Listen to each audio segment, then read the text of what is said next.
What a great opportunity to talk about study. Study for success, or study to make good grades, or even just to sometimes finish a subject. So, studying, a lot of people have trouble studying to get to, good habits, and I want to talk to you about that. Of course, the big one is schedule your study time. So block out how much time you think you're going to need and block it out of your schedule. Don't just say, well, I'll try it on a Wednesday afternoon.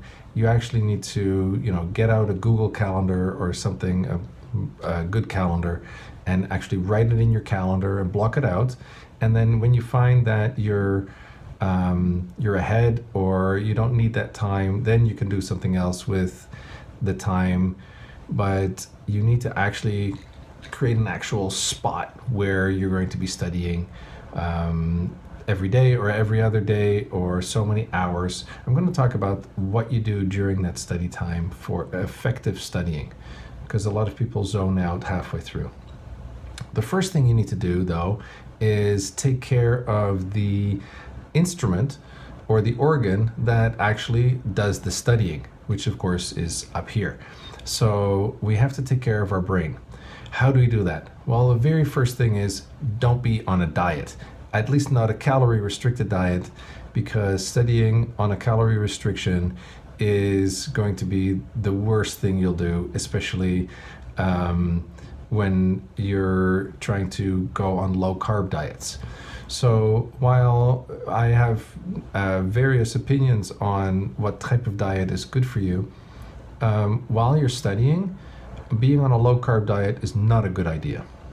So you're looking for the carb called glucose, not particularly fructose or anything else. You're actually looking specifically for glucose.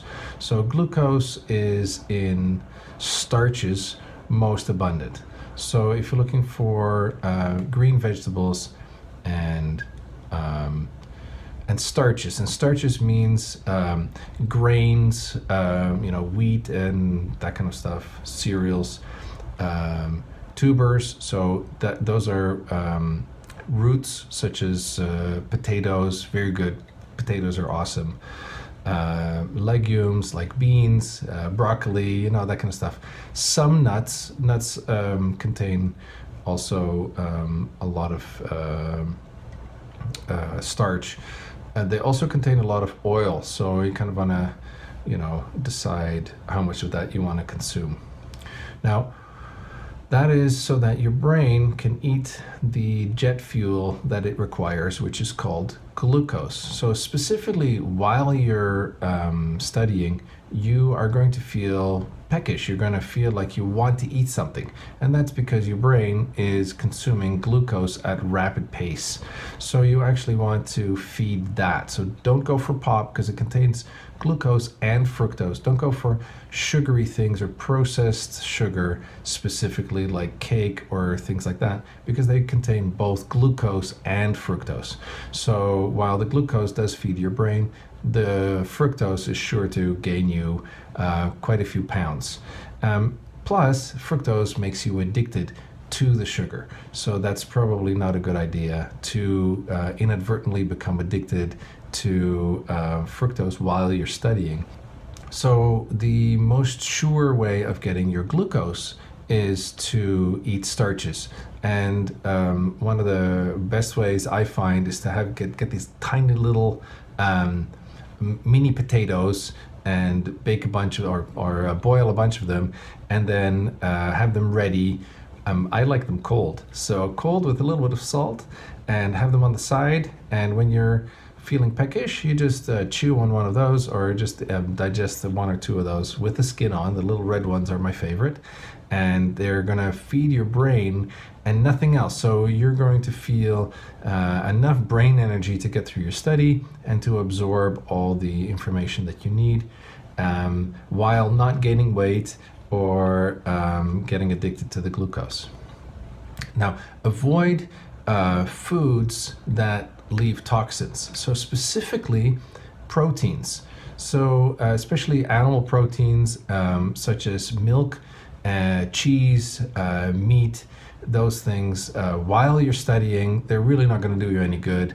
They're just going to start overloading your system. And the only thing you can do against that is drink lots of water and go to the washroom a lot, which is going to mean lots of breaks during your study. Alcohol, no alcohol. Alcohol and fructose, they kind of work similarly, especially free fructose. So like eating bound fructose is not so bad. So whole fruits, such as having an apple or an orange or freshly pressed orange juice, but no fruit juices and no pop, and certainly no sucrose, which is processed sugar or white table sugar. Then helping to build your brain, it's not exactly food for your brain, but it's to help maintain the kind of the quality of your brain, specifically the myelin in your brain. Eat during the day at some point omega-3, and what I'm talking about in terms of quantity is about 2 teaspoons of milled flaxseed. Put it in some yogurt, eat it, especially just before you go to bed. It's a very good way of getting your omega-3s into your system and maintain the quality of your brain. Now, the other thing for study is sleep. And I'm going to do a very specific video on sleep routine. So how do you build a good sleep routine that actually assists your brain to create the space that you need to absorb all that new information during your study? And then the last topic, kind of the first topic, is the scheduled study time. So what you want to do is you want to work with your brain and your body to create good study times. And the blocks are a block of 45 minutes at a time, no longer. Shorter is probably not useful, but don't go over the 45 minutes. 45 minutes, then a break, then 45 minutes, then food, then 45 minutes, then a break, then 45 minutes, then food. So, so particularly starting just before you do a study, you do some stretches, just very, very simple stretches. And if you don't know what kind of stretches to do, look up sun salutations. Sun salutations are yoga stretches.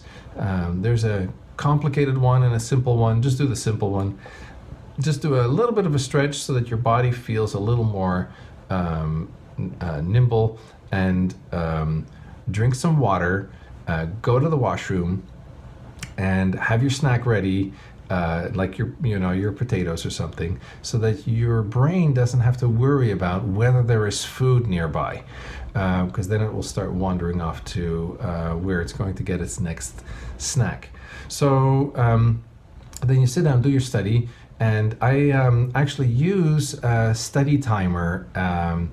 Its interface is maybe not very sophisticated, but who needs that when it actually can talk to you and everything? So I use an iPhone. So on my iPhone, I have an app called Flexi Timer. So Flexi Timer, and you can set up blocks of time to do various things.